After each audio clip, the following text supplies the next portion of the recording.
ओम शांति। अभी आपने बहुत सुंदर गीत सुना। ईश्वर अपने साथ है, डरने की क्या बात है। सदा सफलता साथ हमारे, जब हाथ में उसके हाथ है। तो अभी हम देख रहे हैं जैसा माहौल चल रहा है, तो उस हिसाब से हम सब बाबा के बच्चों को हर समय, हर घड़ी, हर पल बस यही संकल्प में लाना है, बाबा साथ है। मैं आत्मा बाबा की छत्र छाया में हूँ, हजार भुजाओं वाला मेरे साथ है। तो मुझे कोई डर, भय, चिंता, घबराहट नहीं, उनका नाम भी नहीं। बल्कि किसी को हो और हमारे सामने आए तो हम उसकी भी मिटा दें। तो इसलिए बाबा कहते हैं कि बच्चे, इसके लिए मास्टर सर्वशक्तिवान का भी अभ्यास करते रहो। तो आज 18 तारीख के बाबा के महावाक्य हैं। आज बाबा कह रहे हैं, तुम बच्चे शांति स्थापन करने के निमित्त हो।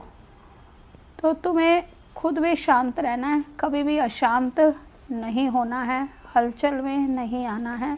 शांति का अनुभव करके औरों को भी शांति का अनुभव कराना है। फिर बाबा आज कह रहे हैं कि बच्चे फरमान बरदार बनना है। फरमान बरदार बच्चे कौन से होते हैं, उनकी निशानी क्या होती है।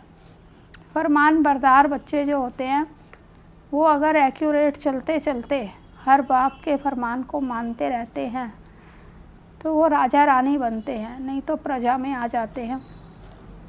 तो राजा रानी बनना है तो बाबा आज अमृत वेले का महत्व बता रहे हैं कि सवेरे सवेरे अमृत वेले उठ करके बाबा की जो जो श्रीमत है उस पर एक्यूरेट चलते रहें।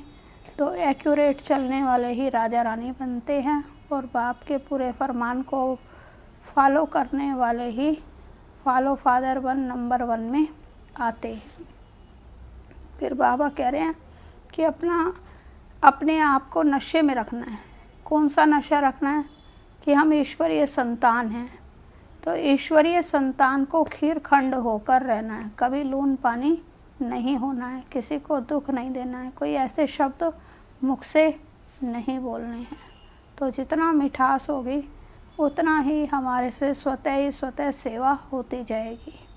फिर बाबा कह रहे हैं कि बच्चे, कईयों को होता है, कोई पूछते हैं कि क्या हम आत्माओं को मोक्ष नहीं मिल सकता। तो आज बाबा इसका भी बड़ा अच्छा उदाहरण दे रहे हैं कि जब भगवान को ही मोक्ष नहीं मिला तो आत्माओं को मोक्ष कैसे मिल सकता है। शिव बाबा को भी पार्ट बजाने के लिए आना ही पड़ता है। वो भी दुख हरता सुख करता है, हमारे दुख दूर करता है, आकर हमें घोर अंधियारे से निकाल के ज्ञान की रोशनी देता है। जब वो ही कर्तव्य परायण है, कर्तव्य करता है अपना आकर के, सृष्टि पर पार्ट प्ले करता है, तो हम आत्माओं को भी तो सृष्टि पे पार्ट प्ले करना ही है ना। तो आत्माओं को मोक्ष कैसे मिल सकता है। तो आज सार है, मीठे बच्चे, तुम विश्व में शांति स्थापन करने के निमित्त हो, इसलिए तुम्हें कभी अशांत नहीं होना चाहिए। प्रश्न है, बाप किन बच्चों को फरमान बरदार बच्चे कहते हैं। उत्तर है, बाप का जो मुख्य फरमान है कि बच्चे अमृत वेले सवेरे उठकर बाप को याद करो, इस मुख्य फरमान को पालन करते हैं। सवेरे सवेरे स्नान आदि कर फ्रेश हो मुकर्रर टाइम पर याद की यात्रा में रहते हैं। बाबा उन्हें सपूत व फरमान बरदार कहते हैं। वही जाकर राजा बनेंगे। कपूत बच्चे तो झाड़ू लगाएंगे। ओम शांति। इसका अर्थ तो बच्चों को समझाया है। ओम अर्थात मैं आत्मा हूँ। ऐसे सब कहते हैं जीव आत्मा, तो जरूर और सब आत्माओं का एक बाप है। शरीरों के बाप अलग अलग होते हैं, यह भी बच्चों की बुद्धि में है। हद के बाप से हद का और बेहद के बाप से बेहद का वर्षा मिलता है। अब इस समय मनुष्य चाहते हैं विश्व में शांति हो। अगर चित्रों पर समझाया जाए तो शांति के लिए कलयुग अंत सतयुग आदि के संगम पर ले आना चाहिए। यह है सतयुग नई दुनिया, उनमें एक धर्म होता है तो पवित्रता शांति सुख है, उनको कहा ही जाता है हेवन। यह तो सब मानेंगे। नई दुनिया में है सुख, दुख हो नहीं सकता। किसको भी समझाना बहुत सहज है। शांति और अशांति की बात यहाँ विश्व पर ही होती है। वह तो है ही निर्वाण धाम, जहाँ शांति अशांति का प्रश्न ही नहीं उठ सकता। बच्चे जब भाषण करते हैं तो पहले पहले विश्व में शांति की बात ही उठानी चाहिए।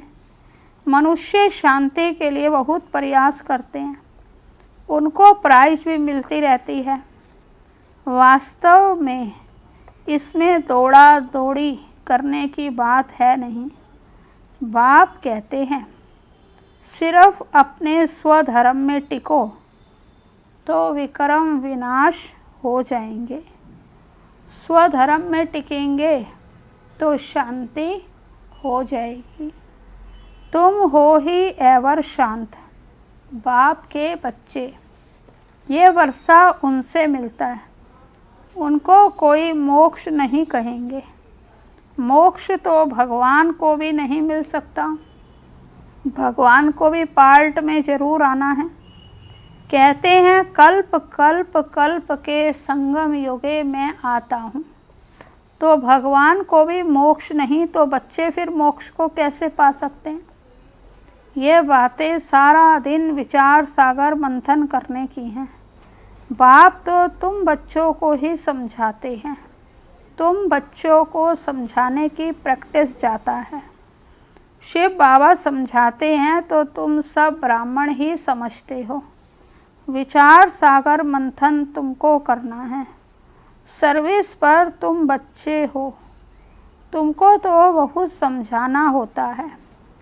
दिन रात सर्विस में रहते हैं, म्यूजियम में सारा दिन आते ही रहेंगे। रात्रि को 10-11 तक भी कहाँ आते हैं, सवेरे 4 बजे से भी कहाँ कहाँ सर्विस करने लग पड़ते हैं। यहाँ तो घर है, जब चाहें तब बैठ सकते हैं। सेंटर्स में तो बाहर से दूर दूर से आते हैं, तो टाइम मुकर्रर रखना पड़ता है। यहाँ तो कोई भी टाइम बच्चे उठ सकते हैं, परंतु ऐसे टाइम तो नहीं पढ़ना है जो बच्चे उठें और झुटका खाएं। इसलिए सवेरे का टाइम रखा जाता है, जो स्नान आदि कर फ्रेश हो आएँ और फिर टाइम पर नहीं आते तो उनको फरमान बरदार नहीं कह सकते। इसलिए बाबा ने हम बच्चों को दिनचर्या बना के दिया है कि बच्चे समय पर सो जाओ, समय पर उठो। तो जल्दी सोएंगे, जल्दी उठेंगे तो अपने आप ही दिनचर्या सही होगी और सारी दिनचर्या ही अच्छी चलेगी। तो क्योंकि बाबा ने बहुत सुंदर दिनचर्या बना के दिया है अमृत वेले से, उस पर हमें अटेंशन देना और सच्ची लगन से अपना पुरुषार्थ करना है। तो सच्ची लगन होती है तो सब कार्य ठीक हो जाते हैं। तो लौकिक बाप को भी सपूत और कपूत बच्चे होते हैं, तो बेहद के बाप को भी होते हैं। सपूत जाकर राजा बनेंगे, कपूत जाकर झाड़ू लगाएंगे। मालूम तो सब पड़ जाता है ना। कृष्ण जन्माष्टमी पर भी समझाया है। कृष्ण का जन्म जब होता है तब तो स्वर्ग है, एक ही राज्य है, विश्व में शांति है। स्वर्ग में बहुत थोड़े मनुष्य होंगे, वह है ही नई दुनिया, वहाँ अशांति हो नहीं सकती। शांति तब है जब एक धर्म है, जो धर्म बाप स्थापन करते हैं। बाद में जब और धर्म आते हैं तो अशांति होती है, वहाँ है ही शांति। 16 कला संपूर्ण है ना। चंद्रमा भी जब संपूर्ण होता है तो कितना शोभता है, उनको फूल मून कहा जाता है। त्रेता में 3/4 कहेंगे, खंडित हो गया ना, 2 कला कम हो गई। संपूर्ण शांति सतयुग में होती है। 25% पुरानी सृष्टि होगी तो कुछ ना कुछ खिटखिट होगी। 2 कला कम होने से शोभा कम हो गई। सतयुग में 16 कला है, त्रेता में 14 कला हुई, तो 2 कला कम होने से 25% भी सृष्टि पुरानी हो गई, तो बाबा कह रहे हैं उसकी भी रौनक कम हो जाती है। तो कुछ ना कुछ खिटखिट होगी। स्वर्ग में बिल्कुल शांति, नरक में है बिल्कुल अशांति। ये समय है जब मनुष्य विश्व में शांति चाहते हैं। इनसे आगे यह आवाज़ नहीं था कि विश्व में शांति हो, अभी आवाज़ निकला है, क्योंकि अब विश्व में शांति हो रही है। आत्मा चाहती है कि विश्व में शांति होनी चाहिए। मनुष्य तो देह अभिमान में होने के कारण सिर्फ कहते रहते हैं विश्व में शांति हो। 84 जन्म अब पूरे हुए हैं। ये बाप ही आकर समझाते हैं, बाप को ही याद करते हैं। वह कभी किस रूप में आकर स्वर्ग की स्थापना करेंगे? उनका तो नाम ही है हेवनली गॉड फादर। यह किसको भी पता नहीं है। हेवन कैसे रचते हैं? श्री कृष्ण तो रच ना सके, उनको कहा जाता है देवता। मनुष्य देवताओं को नमन करते हैं, उनमें दैवी गुण हैं, इसलिए देवता कहा जाता है। मनुष्य देवताओं को नमन करते हैं क्योंकि देवताओं में दैवी गुण है, मनुष्यों में दैवी गुण नहीं है, तो इसलिए बाबा कह रहे हैं उनको नमन करते हैं, देवता कहा जाता है। अच्छे गुण वाले को कह ना सकें, तो ये तो जैसे देवता है, अच्छे गुण वाले को कहते हैं जैसे कि देवता है। लड़ने झगड़ने वाले को कहेंगे ये तो जैसे असुर है। बच्चे जानते हैं हम बेहद के बाप के सामने बैठे हैं, तो बच्चों की चलन कितनी अच्छी होनी चाहिए। अज्ञान काल में भी बाप का देखा हुआ है, 6-7 कुटुंब इकट्ठे रहते हैं, एकदम खीर खंड हो चलते हैं। कहाँ तो घर में सिर्फ 2 होंगे तो भी लड़ते झगड़ते रहेंगे। तो तुम हो ईश्वरीय संतान, तो तुम्हें बहुत बहुत खीर खंड हो रहना है। सतयुग में खीर खंड होते हैं, यहाँ खीर खंड होना तुम सीखते हो। सतयुग में तो होते ही हैं, यहाँ सीखते हैं, तो बहुत प्यार से रहना चाहिए। बाप कहते हैं अंदर में जांच करो, हमने कोई विक्रम तो नहीं किया, किसको दुख तो नहीं दिया। ऐसे कोई बैठकर अपने को जांचते नहीं हैं। यह बड़ी समझ की बात है। तुम बच्चे हो विश्व में शांति स्थापन करने वाले। अगर घर में ही अशांति करने वाले होंगे तो शांति फिर कैसे करेंगे? लौकिक बाप का बच्चा तंग करता है तो क्या कहेंगे? तो बाबा उसके लिए कहते हैं, कहेंगे तो मुआ भरा, मना मरा ही भला है। कोई आदत पड़ जाती है तो पक्की हो जाती है। ये समझ नहीं रहती कि हम तो बेहद के बाप के बच्चे हैं, हमको तो विश्व में शांति स्थापन करनी है। शिव बाबा के बच्चे हो, अगर अशांत होते तो शिव बाबा के पास आओ। शिव बाबा के बच्चे होके अशांत होते हैं तो शिव बाबा के पास आओ। तो वह तो हीरा है, वो झट तुमको युक्ति बताएंगे, ऐसे शांति हो सकती है, शांति का प्रबंध देंगे। तो ऐसे बहुत हैं, चलन दैवी घराने जैसी नहीं है। तुम अब तैयार होते हो गुल गुल दुनिया में जाने के लिए। यह है गंदी दुनिया, वैशाल्य, तो इनसे तो नफरत आती है। विश्व में शांति होगी तो नई दुनिया में संगम पर हो नहीं सकती। यहाँ शांत बनने का पुरुषार्थ करते हैं, पूरा पुरुषार्थ नहीं करते तो फिर सजा खानी पड़ेगी। मेरे साथ तो धर्मराज है ना।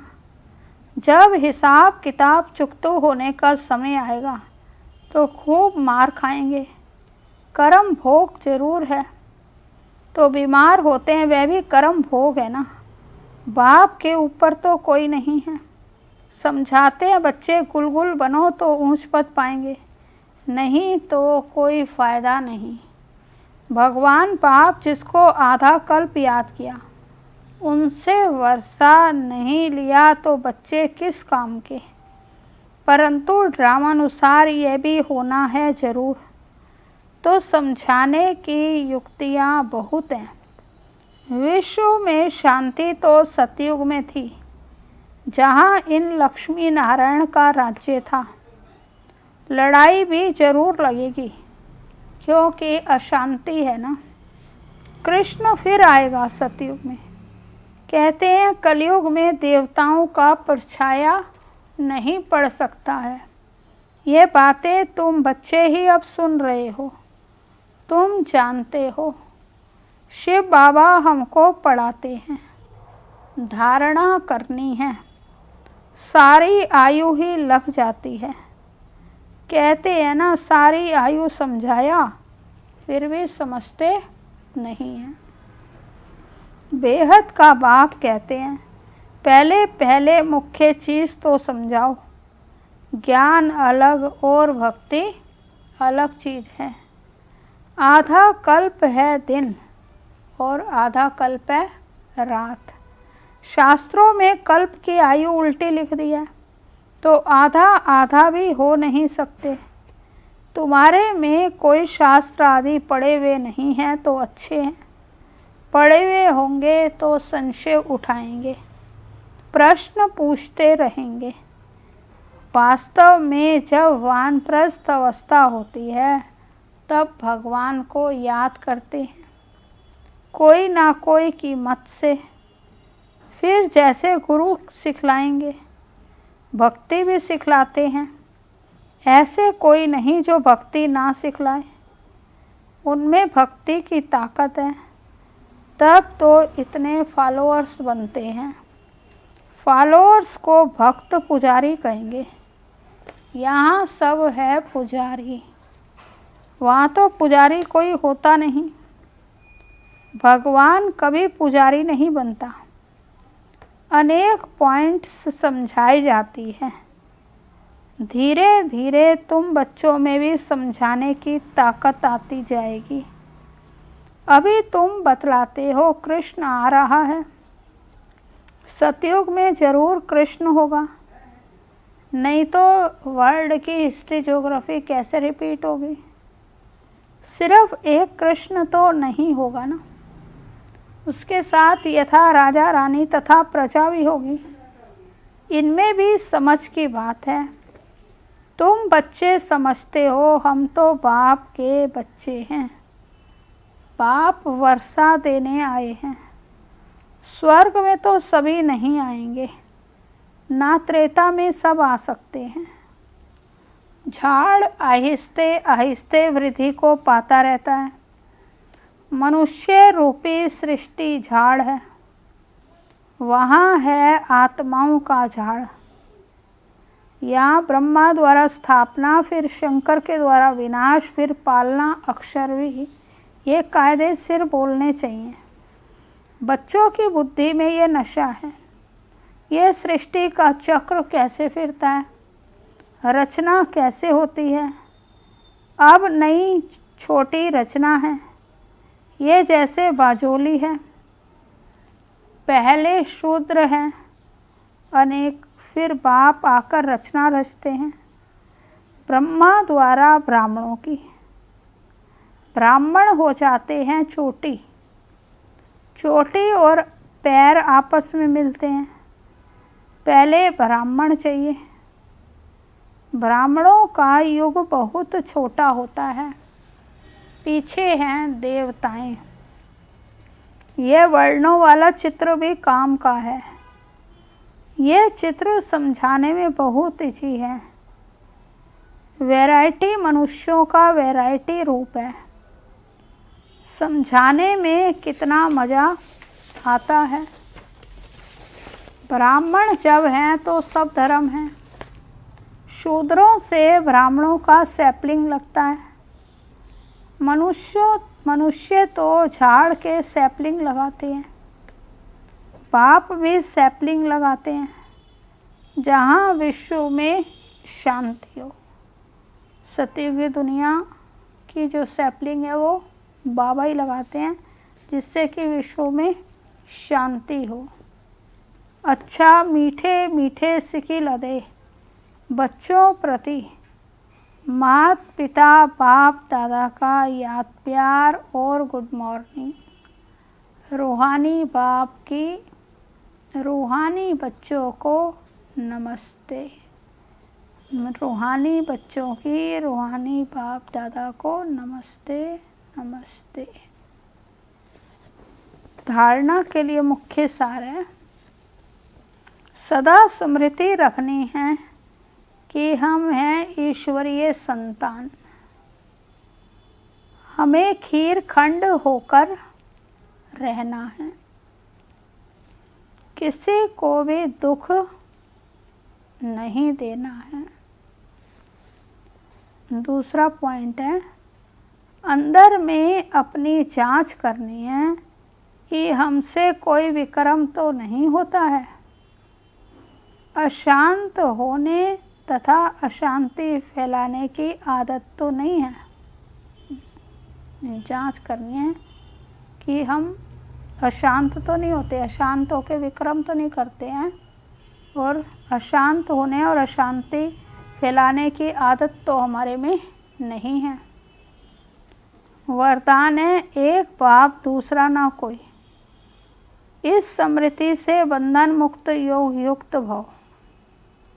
एक बाप दूसरा ना कोई, इस स्मृति से बंधन मुक्त योग युक्त भव।